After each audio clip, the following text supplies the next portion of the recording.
भाई रविंद्र दीवान जी, बैजनाथ विधानसभा क्षेत्र के हमारे लोकप्रिय विधायक मुलुकराज प्रेमी जी, हमारे बीच में बूथ फेडरेशन के चेयरमैन त्रिलोक कपूर जी,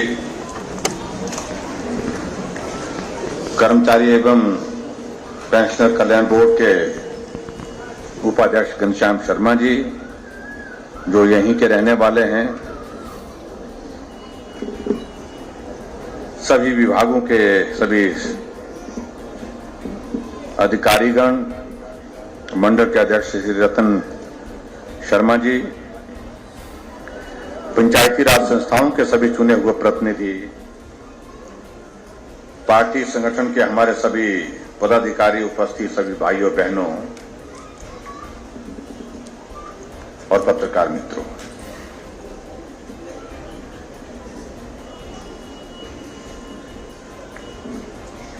आज फिर से आप सबके बीच में आने का अवसर प्राप्त हुआ है और जिस गर्मजोशी के साथ आप लोगों ने हमारा अभिनंदन स्वागत किया, उसके लिए मैं आप सबका बहुत बहुत धन्यवाद करता हूं। सही मायने में आज का कार्यक्रम बैजनाथ विधानसभा क्षेत्र के लिए हमने तय किया था, क्योंकि मुलुकराज प्रेमी जी का कहना था कि बड़े लंबे अरसे से आप बैजनाथ विधानसभा क्षेत्र में नहीं आ पाए।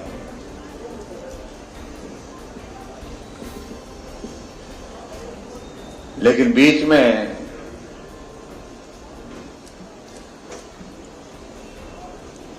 अपने रवि दीवान जी ने, क्योंकि ये बैंक में नौकरी करते रहे, जमा जोड़ बहुत बारीकी से करते हैं, इसमें हम क्या रास्ता निकाल सकते हैं, यहां क्या जोड़ सकते हैं, और उस तरह से जुड़ा करके आपका ये कार्यक्रम भी यहां पर जोड़ दिया, क्योंकि इनको लगा कि अगर बैजनाथ आ रहे हैं तो जयसिंहपुर में भी आना ही चाहिए। और मैं भी इस बात से सहमत हूं। सही मायने में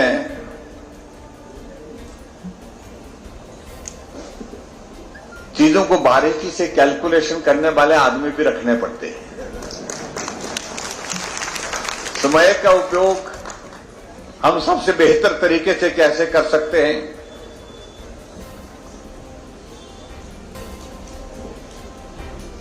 ये बहुत आवश्यक है। उस दृष्टि से आपने इस कार्यक्रम का आयोजन करके इस कार्यक्रम को सफल आयोजन करके मैं आपको बहुत बहुत बधाई देता हूं और आप सभी को नमन करता हूं। आप सबका बहुत बहुत धन्यवाद करता हूं।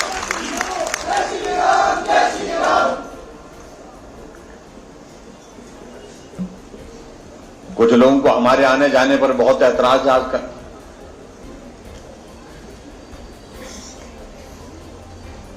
हम तो पूरे 5 साल आते जाते ही रहे, चलते ही रहे, और हिमाचल प्रदेश में मैं इस बात को मैं दावे के साथ कह सकता हूं, जितना विधानसभा क्षेत्रों का दौरा मैंने किया आज से पहले किसी मुख्यमंत्री ने नहीं किया। मैं दावे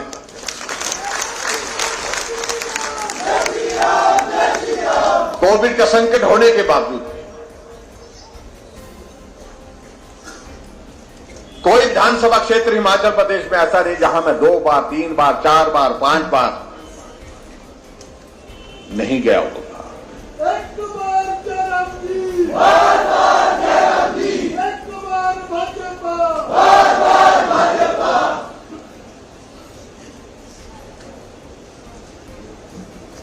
मुझे इस बात के लिए आप सबका अभिनंदन करना है, धन्यवाद करना है कि इस बड़े संकट के दौर में भी आप चट्टान की तरह खड़े रहे, सरकार के साथ आगे बढ़ने के लिए जो रास्ते निकल सकते थे उन रास्ते पर चलते रहे।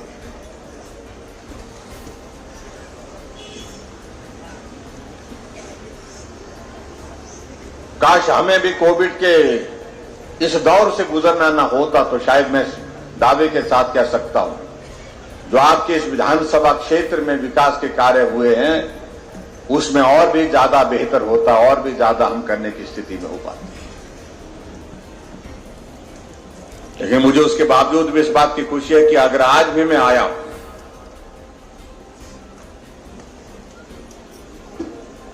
और मुझे ये कह रहे थे कि आपका बड़ा कार्यक्रम तो बैजनाथ में, छोटा सा कार्यक्रम मेरा है।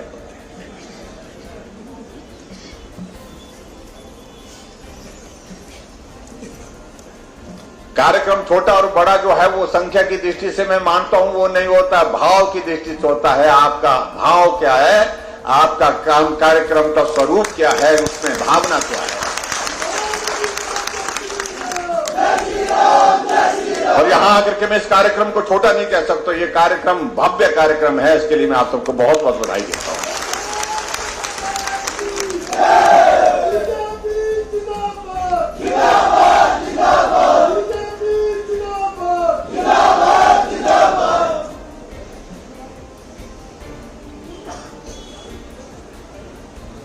अगर आज हम इस स्थिति में बैठ करके यहां पर इस कार्यक्रम का आयोजन कर रहे हैं, हालांकि कोविड थोड़ा थोड़ा और फैल रहा है, लेकिन कोविड का भय नहीं इसलिए नहीं क्योंकि हमने वैक्सीन की डोज लगा ली, एक नहीं दो लगा ली, बूस्टर भी लगा दी।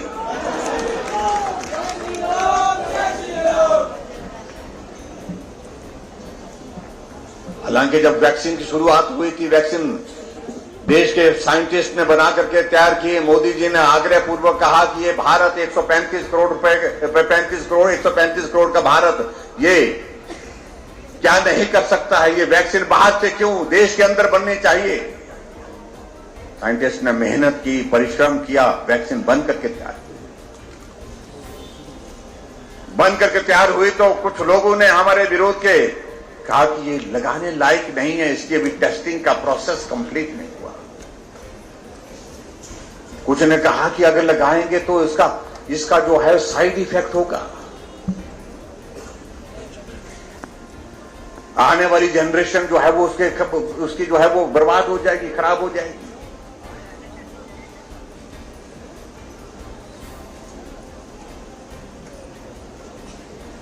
लेकिन नरेंद्र मोदी जी ने एक बात कही कि ये वैक्सीन हमारे देश के साइंटिस्ट ने बना करके तैयार की। आप हमारे देश के साइंटिस्ट पर जो है भरोसा करिए और मुझ पर भरोसा करिए। ये आपके जीवन की रक्षा के लिए है। जो राजनीतिक दृष्टि से इसका विरोध कर रहे हैं उनके साथ खड़े होने की आवश्यकता है। और पूरे देश में आपने देखा इस बात को।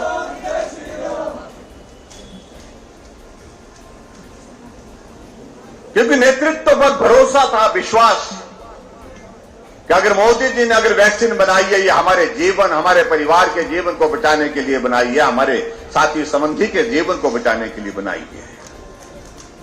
और इस भरोसे के साथ लोग निकल पड़े, कतारों में खड़े होकर के वैक्सीन लगाने लगे।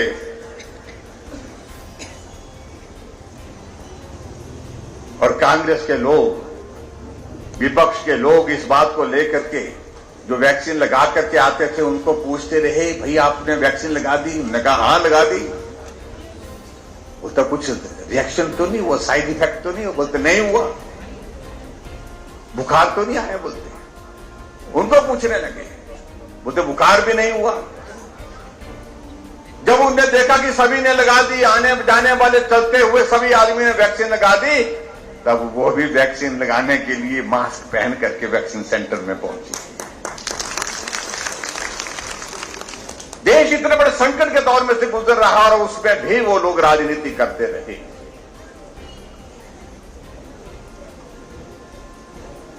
और आज अगर हम हजारों की संख्या में इस प्रकार के कार्यक्रमों का आयोजन कर रहे हैं तो इसकी वजह है कि वैक्सीन हम सबको लगी है।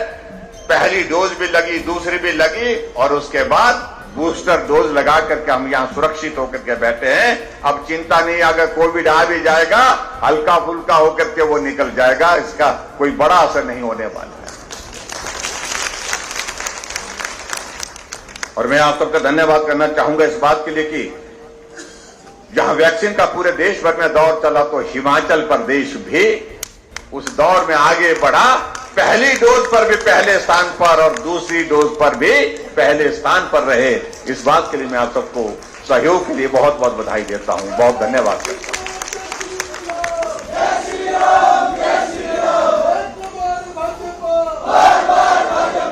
वैक्सीन की अगर बात कर रहे थे,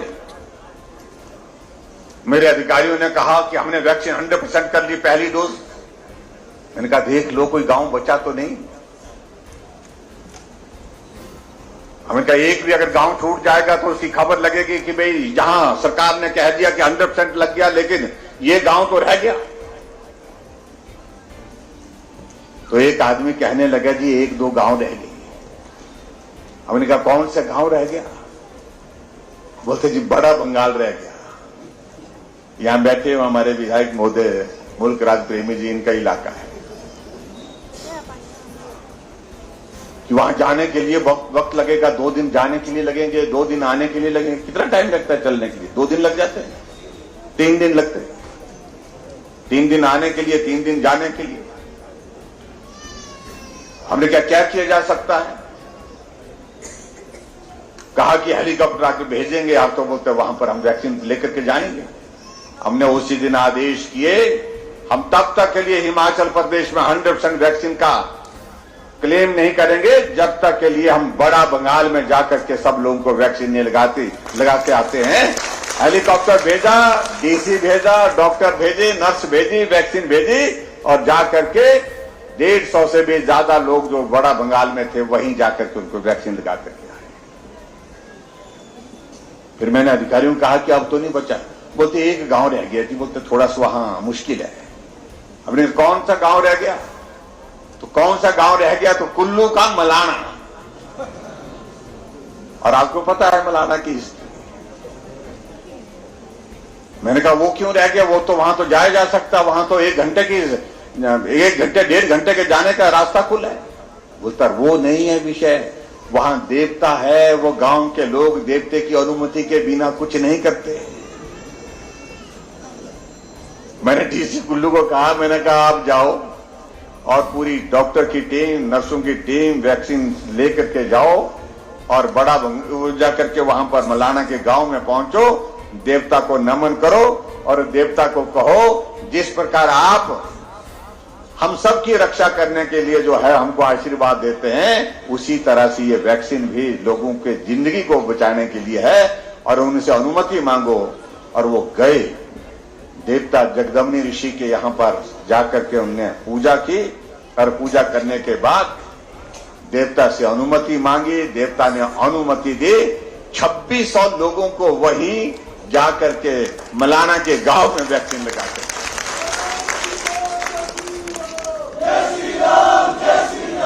उसके बाद फिर हमने कहा कि हाँ 100% वैक्सीन हो, हमारी फर्स्ट डोज हो गई।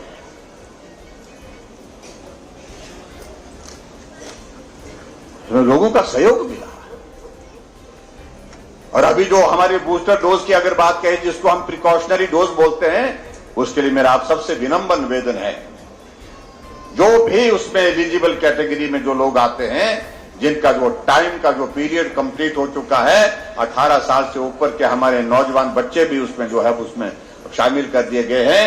फ्री ऑफ कॉस्ट, बिना पैसे के जो है वो डोज लग रही है, तो उसको जरूर लगाएं। इसके लिए मैं आप सबसे विनम्र निवेदन करना चाहूंगा ताकि हम सब लोग सुरक्षित होकर के आगे बढ़ सके। यहां बहुत सारी चीजों को लेकर के बातें होती हैं, क्योंकि अब हम चुनाव के भी नजदीक हैं और चुनाव के नजदीक हैं तो स्वाभाविक रूप से आजकल थोड़ी गर्मी ज्यादा हो गई है। कुछ लोग बहुत ज्यादा बोलते हैं। लोकतंत्र है, मैं इतना जरूर कहना चाहूंगा, अगर बोलने का अधिकार उनको भी है तो बोलने का अधिकार हमको भी बराबर का है।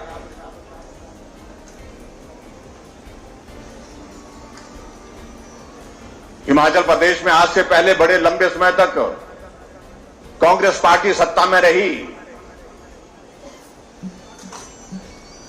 और सत्ता में रहने के बाद हमने विधानसभा का जो हमारा पिछला सत्र चल रहा था, उस सत्र में हमने कांग्रेस के विधायकों के सामने प्रश्न खड़ा किया। अध्यक्ष महोदय ने इजाजत दी मुझे प्रश्न का उत्तर देने का। वहां पर राज्यपाल महोदय जी के अभिभाषण पर चर्चा के बाद उत्तर देना था।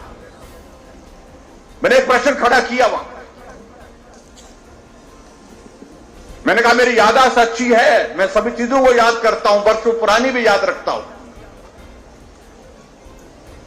मैंने बहुत जोर अपनी याददाश्त पर डालने की कोशिश की, लेकिन मैं सफल नहीं हो पाया कि पिछले 5 वर्ष कांग्रेस के शासन के दौरान हिमाचल प्रदेश में उस सरकार ने कौन कौन सी योजना शुरू की थी, नई योजना शुरू की थी। मैंने कहा मुझे स्मरण नहीं आ पा रहा है। मेरे कांग्रेस के मित्रों, कहां में आप सामने बैठे हैं, मुझे बहुत अच्छा लगेगा अगर आप में से कोई आदमी खड़ा होकर के बोले कि पूर्व में 5 वर्ष की सरकार, कांग्रेस की सरकार में हमने इस नई योजना की शुरुआत की थी। यहां अध्यक्ष महोदय बैठे हैं, इनको मालूम है, विधायक महोदय बैठे हैं, सब बगले झांकने लगे, इधर देखने लगे, उधर देखने लगे। कोई आदमी खड़ा होकर के जवाब नहीं दे पाया। जवाब इसलिए नहीं दे पाया क्योंकि अगर शुरू किया होता कुछ नया तो कुछ बोलने की स्थिति में हो पाते हैं। वही स्कूल को अपग्रेड करना, वही हॉस्पिटल को अपग्रेड करना, सड़कें चल रही हैं, थोड़ा सा आगे बढ़ा दी, वो रूटीन की चीजें। आपने नया इनिशिएटिव क्या लिया, नई योजना की शुरुआत क्या की? हमने कहा आप बताइए, नहीं बता पाए। मैंने कहा आप बार बार इस बात को कहते हैं कि जयराम ने क्या किया, आप बार बार इस बात का जिक्र करते हैं कि जयराम ठाकुर ने कुछ नहीं किया। अब आप सुनिए, मैंने कुछ नहीं किया, लेकिन मैं जो किया वो मैं आपको थोड़ा सा बताता हूं। तो हमने उस बात में जिक्र किया कि जब हिमाचल प्रदेश में सरकार मेरी पार्टी की बनी, एक नई संस्कृति के साथ हमने हिमाचल प्रदेश में काम करने की शुरुआत की, जो राजनीतिक प्रतिशोध की भावना के साथ काम करने की परंपरा देवभूमि हिमाचल प्रदेश में बन चुकी थी। कि सरकार बदली तो पिछली सरकार के सारे निर्णय को बदल दो, सरकार बदली पिछले सभी नेताओं के ऊपर मामले दर्ज कर दो। मैंने कहा नहीं, ये देवभूमि है, इस देवभूमि हिमाचल प्रदेश में इस परंपरा को रोकने की जरूरत है, बदले की भावना से काम करने की जरूरत नहीं है। हमको लोगों ने चुना है विकास के लिए, लोगों ने सेवा के लिए मौका दिया है, हमको उस भाव के साथ काम करना है। ये देवभूमि की संस्कृति नहीं हो सकती है। और इसलिए मैंने पहली कैबिनेट की बैठक में कोई निर्णय बदले की भावना से नहीं किया। हमने क्या किया, हमने पहली कैबिनेट में यह किया कि बुजुर्गों के लिए पेंशन का प्रावधान किया। ये हमारा निर्णय है पहली कैबिनेट का। जिन बुजुर्गों की वजह से हमने दुनिया को समझा है, सीखा है, देखा है। ये काम की संस्कृति में अंतर है। दूसरा हमारे कैबिनेट का निर्णय यह हुआ कि जो हमारी गाय है, जिसको हम मां बोलते हैं, चौक पर छोड़ दी, चौराहे पर छोड़ दी, उनके लिए आश्रय मिले, उनके गौ सदन बने, गौ सेंचुरी बने, ऐसा स्थान कोई निर्धारित करें, उसके लिए हमने काम किया। और आज मुझे इस बात की खुशी है, जहां कांग्रेस के शासन के दौरान 5000 गाय जो है वो गौ सदन में होती थी, गौ सदन में होती थी, गौ सेंचुरी में होती थी, आज 21,000 गाय सड़कों से उठा करके हमने गौ सदन में रखी है, उनकी सेवा कर। मैं मानता हूं अभी भी हमारे 12-13 हजार से ज्यादा की गाय अभी तक भी हमारी सड़कों पर है, उसके लिए और काम कर। लेकिन आप भावना देखिए कितना अंतर है। वो बदले की भावना से काम की शुरुआत करते थे, हम सेवा की भावना के साथ काम की शुरुआत कर रहे हैं। सरकार बदलती थी तो पूरे प्रदेश में सचिवालय में टोपियों का रंग बदल जाता था। ये हरी टोपी उसकी, ये लाल टोपी उसकी। हमने कहा ये टोपी हिमाचल की संस्कृति का प्रतीक है, ये हिमाचल की टोपी है, ये किसी पार्टी की टोपी नहीं है। और हिमाचली टोपी सिर पर पहन करके हिमाचली दूर से जाना जाता है, पहचाना जाता है। हमने कहा इस टोपी की राजनीति को बंद करिए, इस संस्कृति को बंद करिए। हमने उस टोपी की राजनीति को भी समाप्त किया। हरी मिलती है, हरी पहनते हैं, लाल मिलती है, लाल पहनते हैं, कुल्लू की मिलती है, कुल्लू की पहनते हैं, नहीं मिलती है, नहीं पहनते हैं।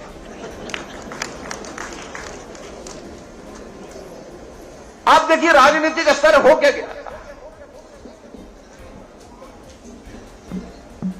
अब चाहे वो बोले कांग्रेस के लोग, विपक्ष के लोग कुछ बोले तो ना बोले, लेकिन हमने कहा हमने संस्कृति में भी परिवर्तन, काम की संस्कृति में भी परिवर्तन करने की कोशिश की। हमारी सरकार आई, हमने लोगों के इलाज के लिए प्रावधान किया। वो लंबे समय तक सत्ता में रहे। कोई गरीब आदमी अगर बीमार हो जाता था जमीन, जेवर, घर गिरवी रखने की नौबत आ जाती है जब परिवार का सदस्य देखता है कि मेरा परिवार का सदस्य जो है वो बीमार होकर के बहुत पीड़ा के दौर में से गुजर रहा है। इस जमीन का कोई महत्व नहीं है, इन जेवरों का कोई महत्व नहीं है, इस घर का कोई महत्व नहीं है। जब जिंदगी ही आराम से नहीं है तो सब बेचने के लिए आ जाता था, लेकिन वो चाहता था कि मेरे इस परिवार के सदस्य की जिंदगी बच जाए। कभी सोचा नहीं आदमी ने, कभी सत्ता में रहने के बाद, क्योंकि वो गरीब आदमी के बारे में नहीं सोचते। हमने कहा, अधिकारियों को पूछा, मैंने कहा कि क्या इलाज है आपके पास इस सारी चीज का? कि कुछ नहीं जी। हमने कहा गरीब आदमी का इलाज करने के लिए बीमारी आदमी को पूछ के नहीं आती है। गरीब है, अमीर है, सबको बीमारी कौन सी होगी कोई मालूम नहीं, लेकिन अमीर आदमी के लिए क्या है कि उसके पास सुविधा है, वो अपना इलाज अच्छे हॉस्पिटल में कर सकता है, अच्छी सुविधा के साथ कर सकता है।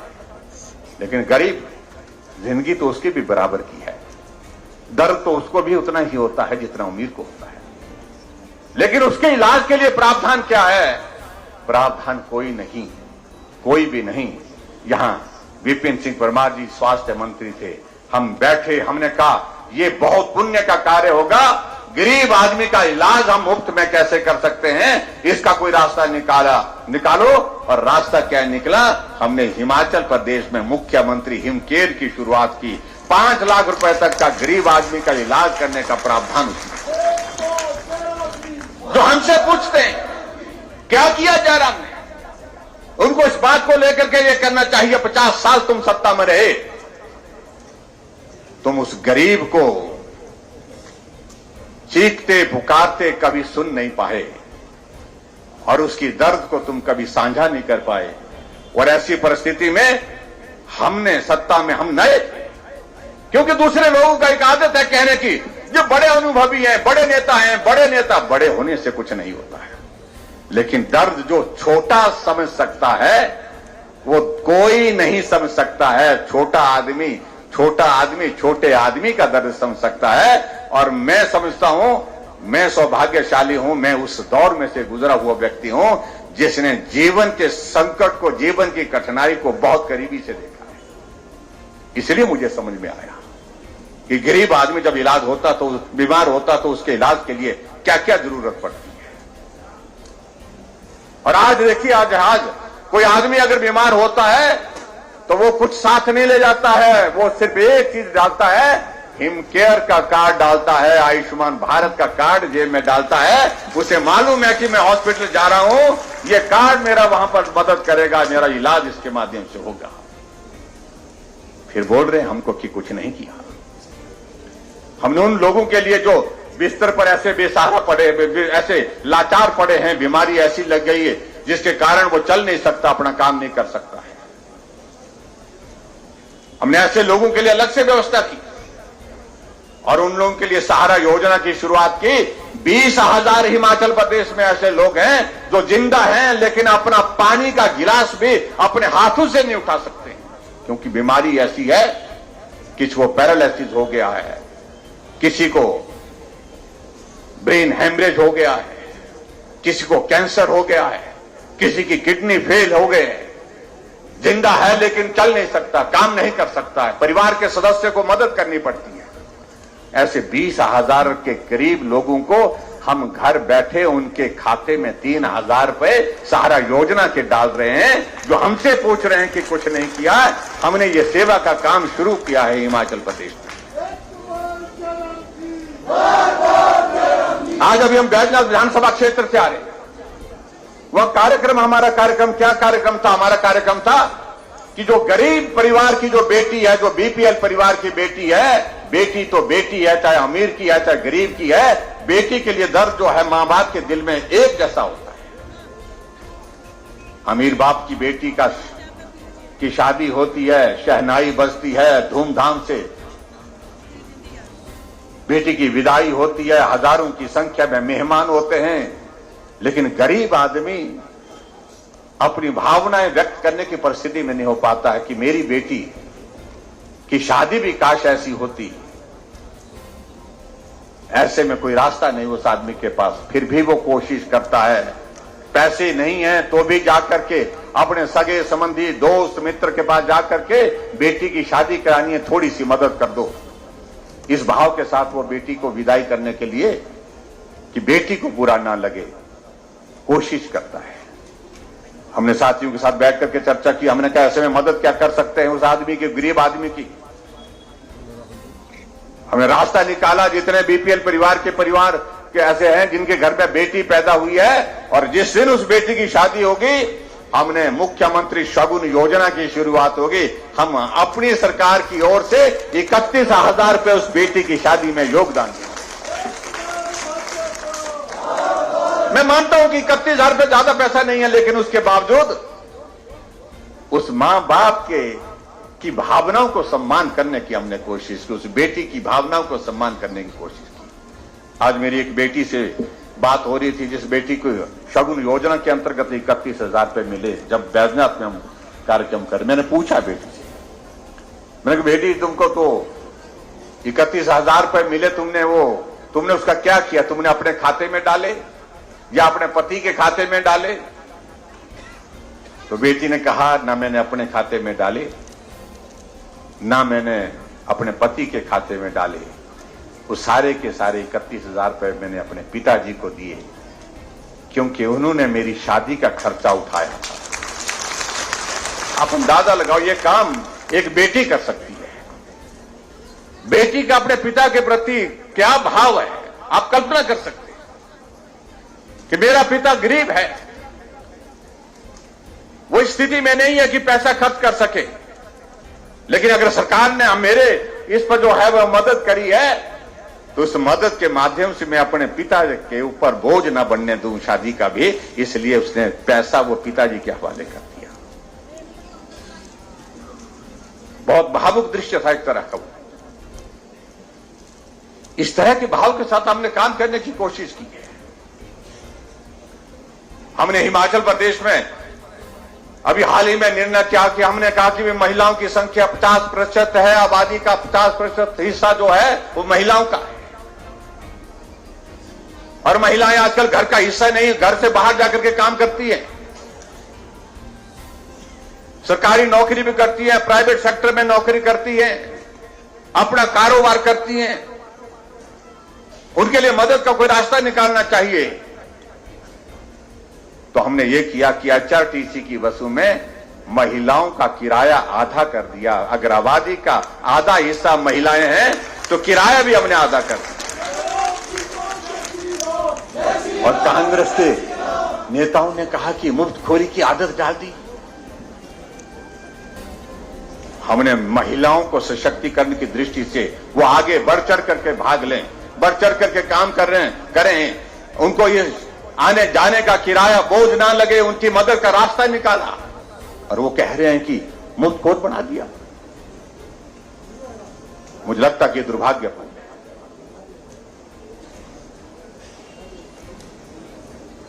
और इस महीने से हमने, जुलाई के महीने से हमने शुरुआत कर दी है।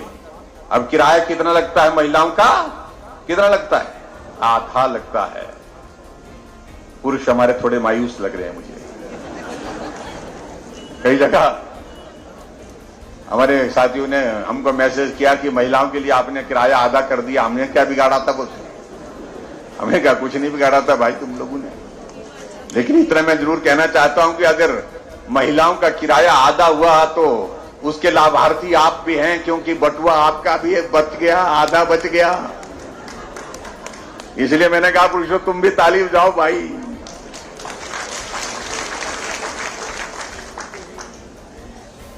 हर बात को लेकर के हिमाचल प्रदेश में हम ऊर्जा राज्य के रूप में जाने जाते हैं और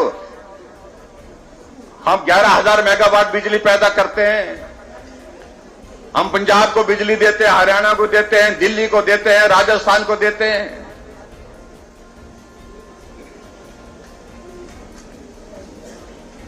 लेकिन मैंने कहा हिमाचल में राज्य ऊर्जा राज्य के रूप में जाना जाता, लेकिन हमारे गरीब लोगों के लिए उसमें मदद क्या? हमने तय किया पहले हमने 60 यूनिट का तय किया था, लेकिन अब हमने तय किया जुलाई के महीने से 60 नहीं 125 यूनिट हम सरकार की ओर से फ्री देंगे, बिना पैसे के देंगे। और मैं समझता हूं शायद जुलाई महीने का बिल आ गया। क्या बिल आ गया? कितने पैसे का आया? 0 बिल आया, ZERO। और कांग्रेस भी बोल रहे हैं, और कांग्रेस वालों को पूछना चाहिए तुमको कितना बिल आया? बोलते 0 आया। मैंने कहा तो ये गाली क्यों दिए जा रहे कि मुल्क खोर बना दिए, मैं तुम उसमें शामिल नहीं है? नहीं, हम तो देने के लिए भी तैयार है। हमने कहा देने के लिए तैयार है तो लाओ, दे दीजिए। अगर तो देना चाहता है, सरकार के पास ऐसा लगता है कि हमको नहीं चाहिए तो लिख करके दे, प्रावधान करेंगे उसका। लिख करके देने के लिए कोई तैयार नहीं, सबके लिए किया है तो हमको भी रखना है। या तो बोलो मत, अगर बोलते हैं तो उसको फिर करना चाहिए। 15 लाख हिमाचल प्रदेश के परिवारों को जो है 0 बिल आ रहा है। 0 बिल का मतलब कि कोई उसमें जो खर्च नहीं आने जाने, उसका जो ना मीटर का चार्ज।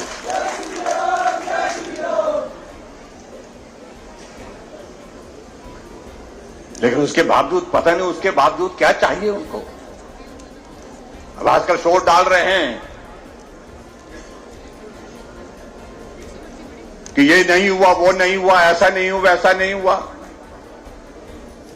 मैं उनके बारे में ज्यादा कुछ कहना नहीं चाह रहा हूं। वक्त का भी थोड़ा सा मुझे लग रहा कि मौसम भी ऐसा है कि अभी मंडी भी पहुंचना है। भाई और बहनों, मैं इतना जरूर कहना चाह रहा हूं, हमारा 4.5 वर्ष का कार्यकाल आप सबके सहयोग से पूरा हुआ है और हम चुनाव के बहुत करीब हैं।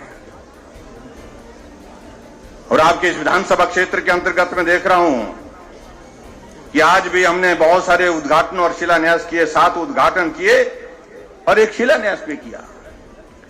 और उद्घाटन कब होते हैं?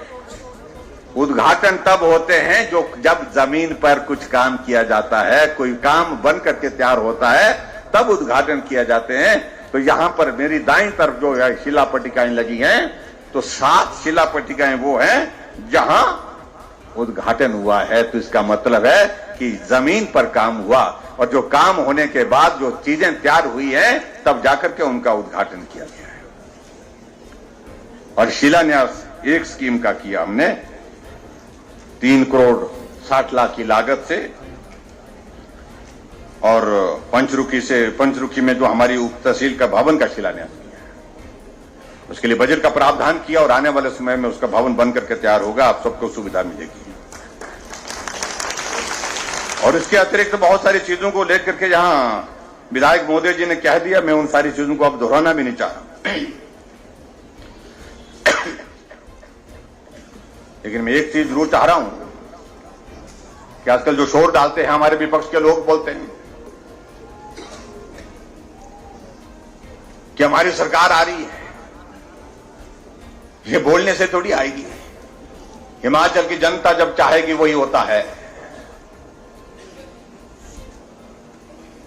सरकार आई है तो पंजाब में भी कहा था उनने अभी कुछ महीने पहले, हमारी सरकार आ रही है, ये तो उत्तर प्रदेश में भी कहा था, उत्तराखंड में भी कहा था, मणिपुर में भी कहा था, गोवा में भी कहा था। और जिन 5 राज्यों में चुनाव हुआ, जिसमें एक प्रदेश में पंजाब में कांग्रेस की सरकार थी, वो भी जो है चलती बनी। और 4 प्रदेश में जहां भाजपा की सरकारें थी, उत्तर प्रदेश, उत्तराखंड, मणिपुर और गोवा में, चारों जगह भारतीय जनता पार्टी की सरकार फिर सत्ता में आई।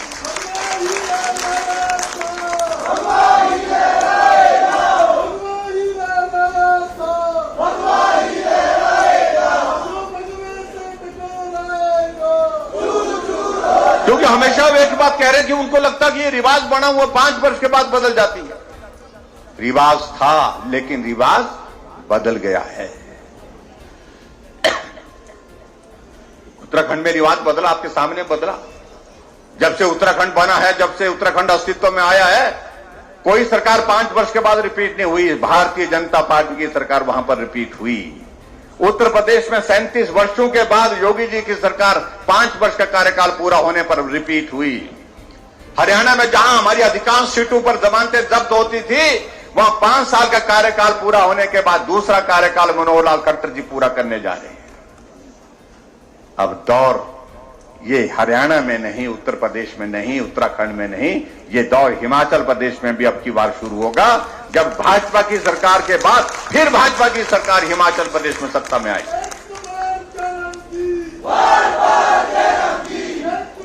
लेकिन ये सब हमारे कहने से नहीं होगा, हमारे बोलने से नहीं होगा, ये करके होगा। मुझे पूरा भरोसा है आप सबका आशीर्वाद मिलेगा। और हिमाचल प्रदेश में हमने एक बात जो कही है, अब की बार सरकार नहीं, रिवाज बदलेंगे, और जो रिवाज बदलने की बात है उसमें आप सबका आशीर्वाद चाहिए, आप सबका सहयोग चाहिए। ये मैं आपके बीच में कहना चाहता हूं। और यहां 2-3 चीजों को लेकर के विधायक महोदय जी ने बात कही। एक हेल्थ सब सेंटर का जिक्र किया, यहां पर टिक्कर है, टिक्कर मुझे मालूम नहीं कितना दूर है, ये कितना नजदीक है, पीएचसी के करीब कितना है, कितना दूर है, लेकिन इन्होंने मांग की है तो मैं टिक्कर के हेल्थ सब सेंटर को स्वीकृत करता हूं और इसको बना करके दे देंगे। दूसरी बात उन्होंने कही है कि पीडब्ल्यूडी का रेस्ट हाउस जो है उसमें एक थोड़ा एक्सपेंशन करना है। हमने बोलते थोड़ा उसको और बड़ा बनाना है और थोड़ा छोटा है बोलते हैं। तो यहां उस रेस्ट हाउस के एक्सपेंशन के लिए मैं इतना कहूंगा, पीडब्ल्यूडी डिपार्टमेंट के हमारे अधिकारी यहां पर बैठे हैं, जो भी रिक्वायरमेंट के मुताबिक उसमें एक्सपेंशन करने की जरूरत होगी उसको भी कर दिया जाएगा। उसका एस्टिमेशन बना करके हमको भेजें और उसका काम पूरा करेंगे ताकि बेहतर ढंग से आपको बैठने उठने की सुविधा यहां पर उपलब्ध हो सके। ये मैं आपके बीच में कहना चाहता हूं। जो एक बात कही है उसके लिए हमने कुछ कागज पत्र के लिए कहा था, कुछ रिपोर्ट उसमें आई है। सरदार शोभा सिंह जी के नाम से इन्होंने कहा था कि फाइन आर्ट्स का कॉलेज यहां पर होना चाहिए। कुछ औपचारिकताओं का मैं देखता हूं उसमें क्या किया जा सकता है, जो किया जा सकता है उसको करने की हमारी कोशिश होगी। ये भी मैं आपके बीच में कहना चाहता हूं। आपके यहां पर दिल्ली से एक बस का जिक्र कर रहे हैं, कहां के लिए? बाया लाहट कोटलू दिल्ली के लिए एचआरटीसी की बस। तो ये बस जो है चलेगी कहां से? बैजनाथ पालमपुर से कहीं से भी चले, इनका कहना ये आप लिख करके दें। और इस बस को शुरू करेंगे ताकि आप लोगों को आने जाने की एक अच्छी सुविधा हो सके।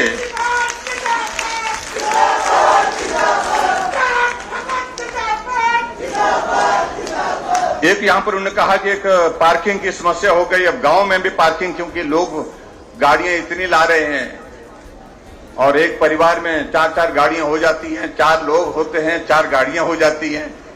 प्रगति की अच्छी बात है, लेकिन गाड़ी रखने के लिए जगह की बहुत कमी हो गई है। लेकिन इन्होंने कहा है कि एक मल्टी स्टोरी पार्किंग की यहां पर व्यवस्था अगर यहां पर पंचरुखी में हो जाए तो हमें अच्छा लगेगा।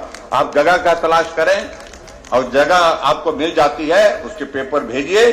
तो मैं आपको ये जरूर कहना चाहता हूं कि आने वाले समय में यहां पर पार्किंग की व्यवस्था भी आपके लिए हम बना करके देंगे, ताकि आप लोगों के लिए गाड़ी को रखने की कठिनाई ना हो, इस बात को भी सुनिश्चित करेंगे। एक और बात तो लास्ट में कही है कि यहां बहुत सारी घटनाएं आगजनी की घटित होती हैं।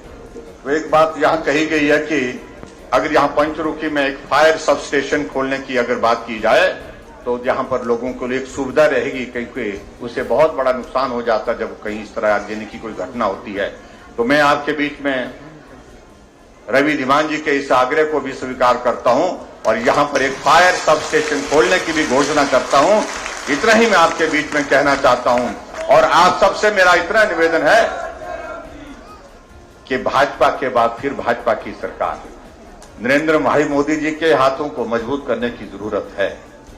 और वो तभी मजबूत होंगे जब हिमाचल दिल्ली के साथ चलेगा, मोदी जी के साथ चलेगा। और मोदी जी का हिमाचल के साथ इतना स्नेह है, 7 बार कोई प्रधानमंत्री 4.5 वर्ष के कार्यकाल में हिमाचल आता, आज से पहले नहीं देखा गया।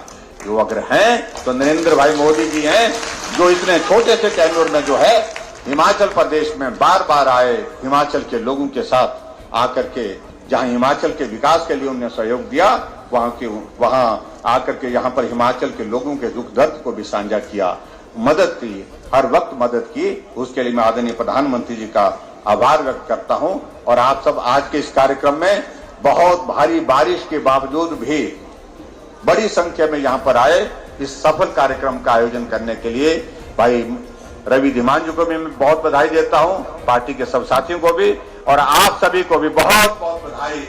आने वाले समय में बहुत जल्दी मिलेंगे और मिल करके फिर आगे की बातें करेंगे, इतना ही कहना चाहता हूं। बहुत बहुत धन्यवाद, नमस्कार।